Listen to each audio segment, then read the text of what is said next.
Maybe it's just me, but these days the more politics I hear on TV or radio, the less time it takes for my blood to boil. Just ask my gym buddies. No point shouting at the radio, Ross, they can't hear you.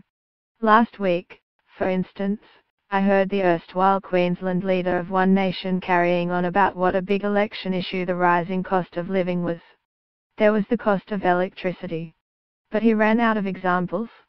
High on my list of things I hate about modern pollers is the way they tell us what they think we want to hear, not what we need to know.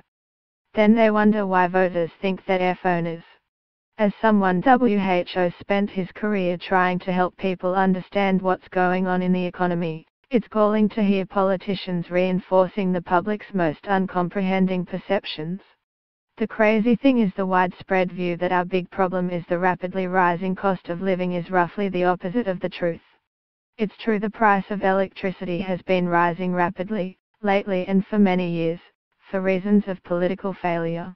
But electricity accounts for just a few % of the total cost of the many goods and services we buy. And the prices of those other things have been rising surprisingly slowly, with many prices actually falling. You had noticed. Goes to show how wonky your economic antennae have become. Annual increases in consumer prices have been so low for the past 3 years that the governor of the Reserve Bank, Philip Lowe, is worried about how he can get inflation up into his target zone of 2 to 3%. Why would anyone worry that the cost of living is rising fast enough? Because, though it's hardly a problem in itself, it's a symptom of a problem buried deeper. Which is weak growth in wages over the past 4 years. Rising wages are the main cause of rising prices. Price rises have been small because wage rises have been small. It's the weak growth in wages that's giving people trouble balancing their household budgets, a problem they mistakenly attribute to a fast rising cost of living. What they've grown used to over many years is wages rising by 1% or so each year faster than prices, and they've unconsciously built that expectation into their spending habits. When it does happen, they feel the pinch.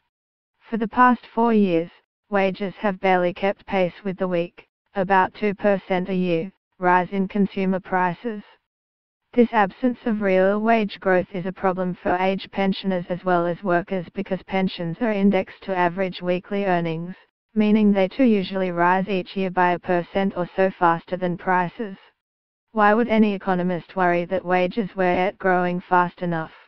Because, as well as being a cost to business, wages are the greatest source of income for Australia's 9.2 million households.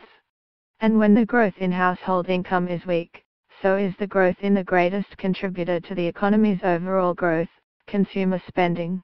It might seem good for business profits in the short term, but weak wage growth eventually is a recipe for weak consumption and weak growth in employment. What sounded like a great idea at first, ends up biting business in the bum.